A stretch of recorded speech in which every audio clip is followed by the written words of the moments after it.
Bonjour à tous et à toutes, bienvenue sur Ronin MMA. Aujourd'hui, on va parler de l'UFC 295, du combat de Benoît Saint-Denis face à Matt Frevola, la France face à l'Amérique, les deux soldats, les deux militaires qui vont s'opposer dans la cage. Certainement la première et dernière victoire française face à l'armée américaine. Alors, nous sommes aujourd'hui avec Jules qui va nous présenter un petit peu tout ça. Comment vas-tu ? Écoute, ça va plutôt bien. Hâte d'être à samedi, parce que pour le coup, on a une belle carte, hein. Peut-être un petit peu moins belle que ce qu'on aurait dû avoir, mais ça reste un truc qui me hype pas mal. Ça reste Je sais pas, débattable toi, même, t'es hein. comment par rapport à l'événement? Ouais, ça reste débattable, Moi personnellement, je suis mais pas plus dans cette. team, je préfère le nouvel événement d'un point de vue sportif Ah ouais? que ce qui avait Mhm. été fait avant. Parce que véritablement, Aspinall contre Sergei Pavlovich, ça m'excite beaucoup plus que Jones sur la fin contre Ouais, Miocic pré-retraité. ouais. Et puis sur la fin, lui, le poteau, sa fin, l'a passé il y a 4 ans contre Ngannou. Ah, il a d'ailleurs perdu ses dernières années de vie, je pense, à ce moment-là. Ouais, ouais, complètement. Bah écoute, non, plutôt hypé de cette carte. Euh, En plus, premier combat de Benoît Saint-Denis, il se bat sur la carte principale, hein. Tout à C'est fait, lui qui l'ouvre, il me semble. exactement. C'est ça, hein. Contre du coup Matt Frevola, euh, ancien des forces armées américaines. Donc ça va être une guerre sympa, tu vois, il y aura une petite guerre dans la guerre. Je sais pas, tu veux nous préparer un petit peu, présenter le parcours de PSD? Même si je pense qu'en France, maintenant, les gens sont de plus en plus familiers avec lui, mais Bah écoute, une piqûre de rappel est toujours agréable, surtout quand elle est faite avec passion. Donc écoutez, Benoît Saint-Denis, donc combattant de MMA français, Benoît de son prénom, Saint-Denis de son nom de famille. À la semaine prochaine. c'est bon. Alors plus sérieusement, donc Benoît Saint-Denis, bah, actuellement c'est le seul combattant français invaincu dans sa catégorie de poids. Bon, non, en fait non, parce que tu as des Cédric Doumbé, en tout cas à l'UFC. Donc Benoît Saint-Denis, c'est 11 combats pour 10 victoires et une défaite. Donc seule défaite face à Eliseo dos Santos. Et que des finishes à son actif sur l'ensemble de ses victoires. Donc beaucoup de soumissions, de mémoire 8 soumissions et un TKO donc, face à Thiago Moises lors du dernier UFC Paris. Combattant émérite, fonceur, besogneux, très guerrier dans son approche. Hein. La dernière fois, pour rien vous cacher, on avait déjà enregistré ce podcast, mais suite à des soucis techniques de ma part, la vidéo s'est pris un high kick. Mais on en avait déjà discuté. Pour moi, Benoît Saint-Denis, c'est un guerrier au-delà d'être un combattant. C'est un combattant guerrier. Donc, qu'est-ce que j'entends par le côté guerrier? C'est quelqu'un qui va à la guerre. C'est pas quelqu'un qui vient, qui fait son combat un petit peu, gestion de distance, attention, aux patates arrivent, aux armes citoyens, on recule. Non. Benoît Saint-Denis, c'est de l'engagement, c'est vraiment du sang, c'est de la violence, c'est vraiment le côté, pas guerrier, il n'y a pas d'autre mot pour décrire ce mec, si ce n'est berserker. Moi, c'est vraiment ça à quoi il me fait penser. C'est au guerrier viking berserker qui bouffait des champignons, qui était complètement défoncé, et qui allait derrière se battre contre des armées d'ennemis à 1 contre 100.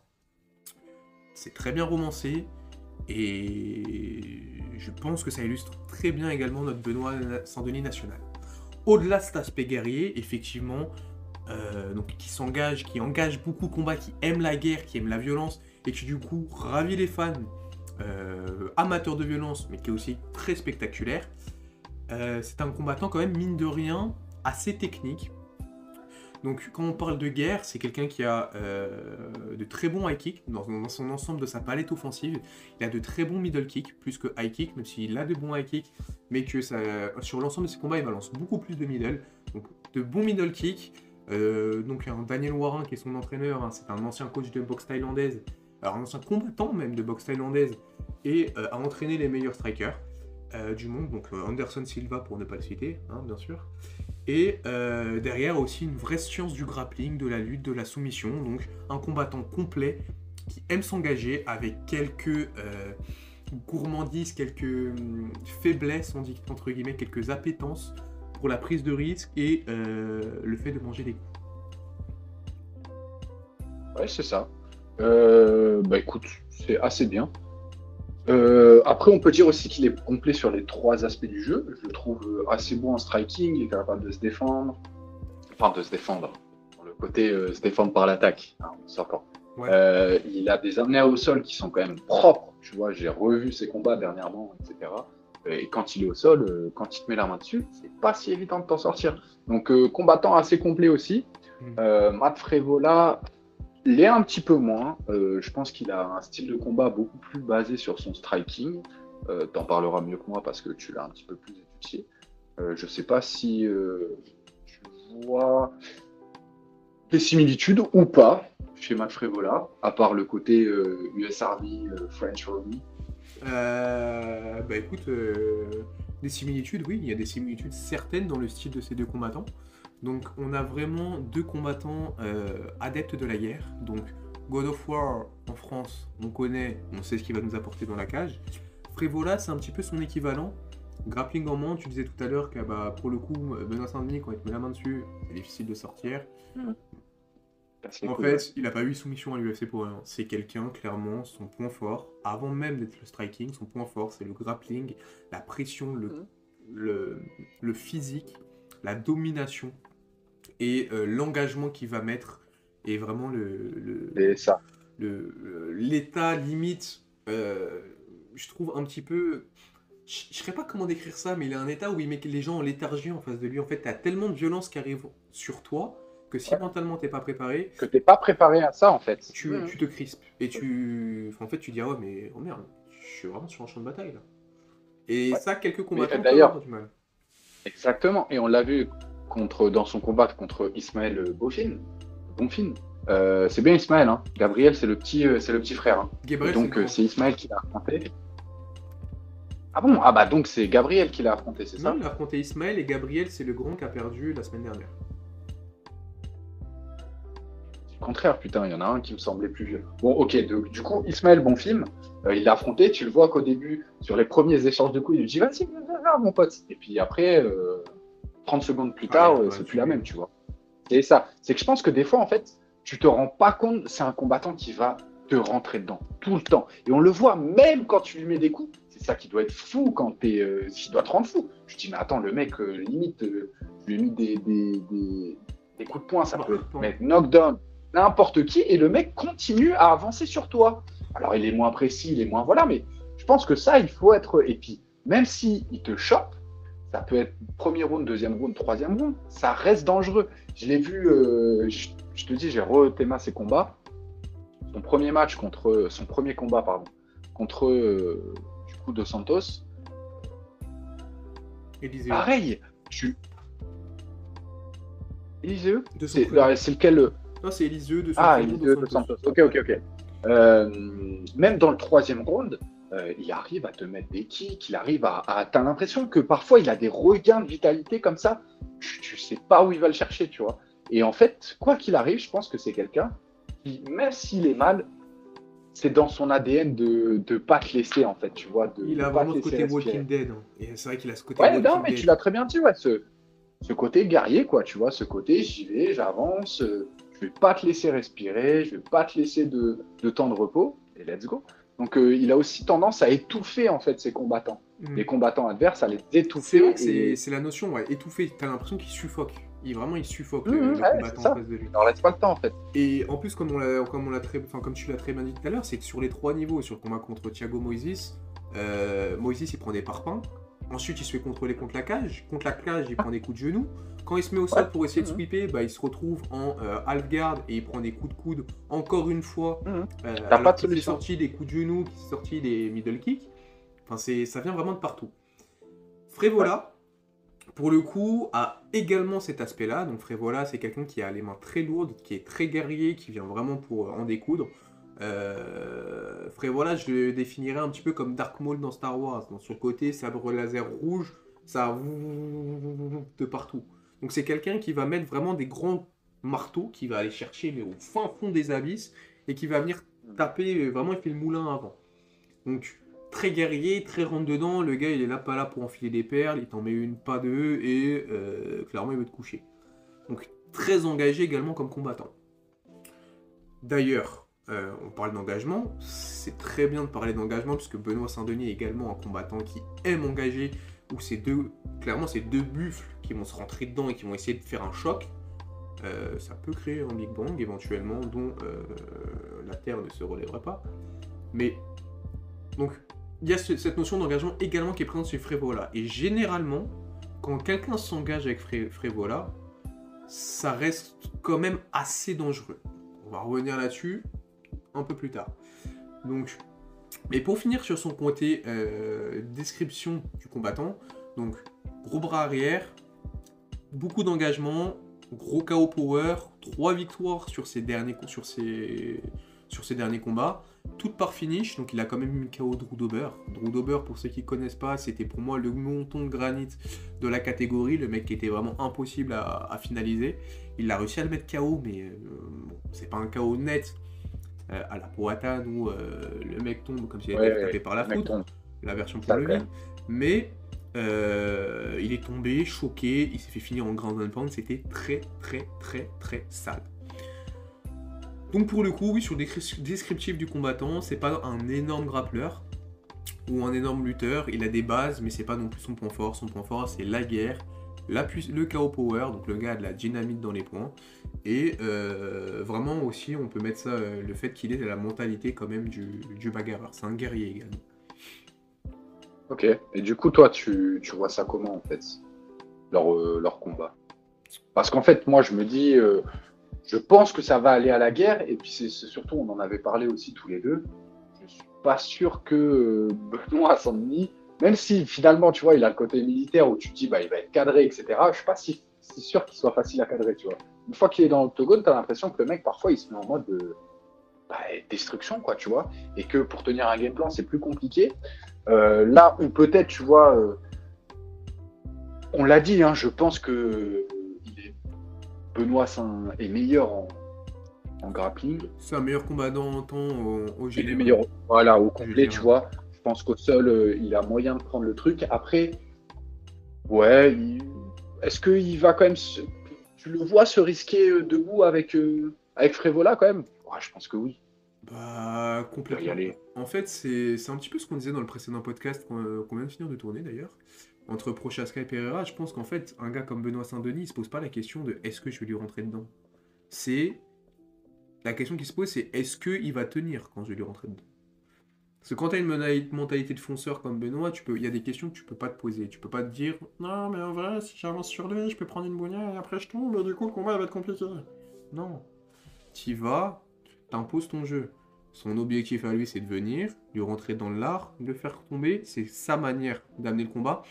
Je pense que c'est ce qu'il va d'instinct vouloir mettre en place. Après, effectivement, on a dit que Benoît Saint-Denis était un combattant plus complet, qui a certainement un gros avantage sur une autre phase du MMA que le striking. Le coach et l'équipe, l'entourage de Benoît Saint-Denis en est conscient, et Benoît lui-même, je pense, en a conscience. Donc à partir de là, je pense que l'objectif de la team Saint-Denis, ce serait plutôt de se concentrer sur ce que Benoît fait de mieux pour derrière anticiper sa suite de carrière. Parce qu'effectivement, manger des bougnats à longueur de combat, ça fait qu'en fait ta carrière diminue. Enfin, ta capacité d'encaissement, à un moment, tu arrives au seuil où on dit c'est chaud, j'ai envie de respirer. Donc pour le coup, effectivement, je pense que Benoît, c'est instinct animal, mais que il est suffisamment bien entouré par un coach de renom pour pouvoir justement se dire on fait passer la stratégie avant l'envie guerrière. Donc peut-être rentrer dans Frévola, effectivement le fatiguer, diminuer un petit peu son KO power en petit à petit, en faisant stagner, en faisant descendre sa jauge d'énergie. Attendrir la viande. C'est exactement ça. Et derrière, au troisième round, si Frévola tu le sens suffisamment faible, bien que faut pas vendre la peau de l'ours avant l'avoir tué, pourquoi pas rentrer dans un délire un peu plus guerrier quand tu sens que il lui faut 2-3 patates pour pouvoir. Ah ok. Ah toi tu vois quand même du coup plutôt une finition debout. Non. Là parce que finalement non. Oui, parce que tu vois à partir du. Oui, c'est une possibilité. Bah, de toute façon, avec Benoît Saint-Denis, il y a toute la possibilité, t'as l'impression. Mais est-ce que finalement, tu vois, quand Frévola, tu le sens un petit peu plus sur le recouloir, plus dans le dur, est-ce que c'est pas justement à ce moment-là qu'il va falloir l'attraper, l'emmener au sol et travailler? Si tu te fies, si le combattant serait autre que Benoît, je te dirais oui. A priori. Non, là je te parle pour Benoît. Hein. Pour Benoît. une fois qu'il sent que Frévola est un petit... Ah, attends, pardon, je t'ai pas laissé finir. Il n'y a pas de souci. Non, je te disais, a priori, au fortiori, je dirais, enfin, ce que tu viens de mettre en avant, le fait de, quand Ok. il est sur le reculoir Frévola, de se dire, tiens, je te prends, je t'amène au sol en termes de compétences et de supériorité technique, je te dirais que c'est ce qu'il faut faire. D'autant plus que Benoît, on voit, comme on le sait, 10 combats, 10 finitions, 8 soumissions. D'ailleurs, ce chiffre, faudrait vérifier, parce que je me demande si... Je ne vois pas son deuxième KO. Je vois son TKO face à Maurice 10, mais je vois pas son deuxième. Mais non, 10 combats, du coup, il y a une défaite. Ah bah non, Non, c'est 10 11 victoires. combats, une défaite. C'est ça. Mais bon, enfin bref, ça c'est... D'ailleurs, dites-le nous, vous, dans les commentaires, hein, parce que pour le coup, on va vous mettre à contribution. Il faudra qu'on trouve un nom pour nos abonnés, les Ronin aussi, les Ronino, les samouraïs. Les Ronino. Oh, c'est Ouais, pas mal, ça j'aime parce que c'est dégueulasse. On vous appellera comme ça, les gars, les Ronino. les Vous avez Ronino. plus de choix. On va prendre des Ah, left c'est hooks trop dans bien. la rue, mec, ça va être terrible. Hein. Comment ça, tu C'est pas m'appelles grave. Ronino, Wesh, mon connard? Ronino. Mais Non, c'est ouais, très bien, les Ronino. aidez-nous dans le complément d'information. De toute façon, l'erreur est humaine, sauf pour John Jones. Mais pour le coup, effectivement, je pense que pour quelqu'un d'autre que Benoît, enfin, pour le commun des mortels, c'est ce qui paraîtrait le plus plausible et le plus Est-ce que tu le français conseillerais? d'amener le mec au sol. Après, Benoît, je pense que d'instinct, c'est ce qu'il va faire parce que lui, il a vraiment la finition en tête. Par contre, en fonction de comment ça se passe, en fonction de sa gestion du combat, parce que tu sais, des fois, tu prends des patates, t'as envie de les remettre. Est-ce qu'il va pas Ouais. avoir cette envie justement de rentrer un peu plus dans la guerre et montrer que c'est lui qui est entre guillemets la plus grosse? Je sais pas si... Ouais. Je pense que Benoît est au-dessus de ces considérations-là, mais on sait qu'une fois que tu rentres et que t'es pris dans un combat, c'est quelque chose qui peut arriver. Et puis chose. après, c'est circonstanciel aussi. Si tu vois que le mec derrière, il est en train de prendre, il se fait vraiment déchirer, s'il te reste vraiment 3-4 patates à lui mettre, bon, t'es jamais à l'abri Je d'un sais pas. Tsubasa style, mais à voir, à voir. Mais oui, en tout cas, Benoît Saint-Denis, je pense, a toutes les clés dans ce combat pour pouvoir finaliser Frévola, ou en tout cas s'imposer avec la manière. Ouais, je suis plutôt d'accord. En fait, je suis d'accord pour toi, avec toi, il a plus de clés que Frévola. C'est-à-dire que je peux accepter que Frévola, tu vois, sur des phases de striking, etc., déteigne Benoît Saint-Denis. Encore que, je me dis, si Dos Santos l'a pas fait, alors que c'était une catégorie supérieure, que le mec était dopé, etc., je pense que le menton de... Bah, en fait, il a dit, je sais pas si tu avais vu sur RMC Sport, il a dit, je crois qu'il a fait une interview il y a quoi, une semaine, il a dit, le mec qui me mettra KO n'est pas encore né. Ouais. Après, s'il se prend un KO la semaine prochaine, putain, le timing de l'interview, on va lui tomber dessus. Hein. Ah, on dira karma. On dira karma, Ouais. mais... Enfin bref. Mais je suis plutôt d'accord avec ça. Je pense que c'est vraiment un mec, même s'il prend les coups, etc.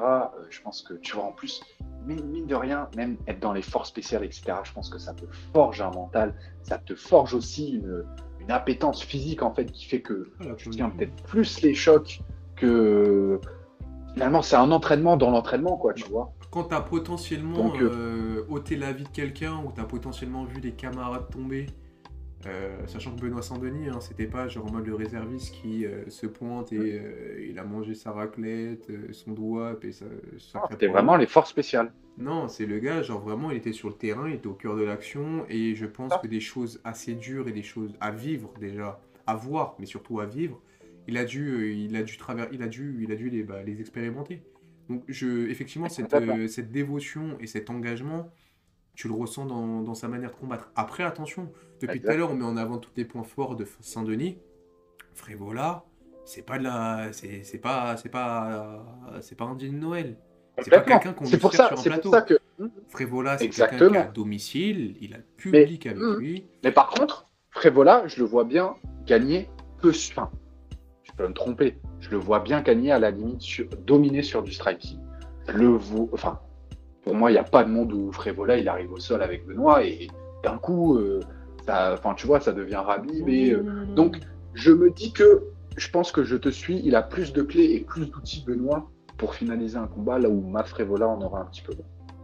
Ouais, complètement. Et puis, il est à domicile. C'est quelqu'un, vraiment... Et on a vu... Ça va compter. Il y a beaucoup plus de chemins de victoire, comme on disait, pour Benoît Saint-Denis. Mais les chemins de victoire pour Frévola sont aussi visibles et tangibles. Hein. Benoît, au-delà du fait qu'il y ait l'aspect sol, où tu prends moins de patates puissantes dû au fait que tu sois dans un combat très très rapproché, Frévola... Si Benoît fonce comme il a pu foncer dans certains de ses échanges avec Thiago Santos, Thiago Moises, Ah ouais, ouais, ouais. Thiago Moises, Thiago c'est Moises, Eliseo dos ouais. Santos et Thiago Moises, Benoît, il y a moins qu'il tombe. Parce que les patates qu'il s'est pris de Santos, il prend la même de Matt Frevola, Benoît, il reste pas indemne. De Moises, faut dire de l'appeler Santos. Mais il prend la même patate, enfin, il prend la même Ah, c'est patate pas. de Oui, oui, Frevola, oui. il tombe. Enfin, il tombe peut-être pas KO, mais en tout cas, le combat derrière est très très vite compromis. Il est beaucoup plus compliqué, ouais, bien sûr. S'il doit en prendre une, j'aimerais qu'il apprenne sur les 3 dernières secondes du round, parce que derrière, il peut y avoir vraiment énormément de... En fait, ça peut être la fin du combat, simplement. Ok. Bah pour le coup, tu veux qu'on fasse un petit pronostic? Alors écoute, si je peux commencer, pour moi c'est assez simple. Je verrai une victoire de Benoît, soumission premier round. Ah oui, premier round. Ah, tu prends pas le temps d'enfiler des perles, toi, mon ami, c'est directement... Non, mais de toute façon, on l'a dit, ça va partir à la guerre, tu vois. Je vois bien le combat, échange de coups assez vite.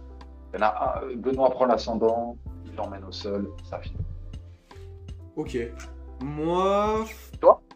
honnêtement, je vois Benoît Saint-Denis par soumission au fin du deuxième, début du troisième. Donc, allez, pour pas faire le Suisse, on va dire, Ok. je pense qu'il le finit au troisième.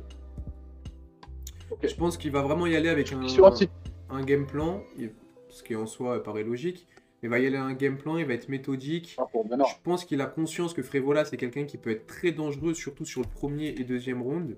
Donc il va faire certainement un travail de sap, que ce soit de l'énergie ou peut-être un travail d'attendrissement du bras arrière, comme ce qu'on a pu voir face à justement Ismaël Bonfim. Et qu'au fur et à mesure, la pression va être un petit peu... il va être beaucoup plus dans la mesure sur le premier et deuxième round, et que sur le troisième round, il va se dire, ok, c'est bon, c'est le moment où j'achète les chevaux, surtout qu'on a vu que Benoît avait un très bon cardio. Donc pronostic, Benoît Sandini, soumission au troisième round. Ok. Bon, en tout cas, dites-nous, vous, ce que vous pensez de ce combat, comment ça va se finir. On sait tous que vous êtes team Frévobé, parce que vous n'êtes absolument pas des chauvins.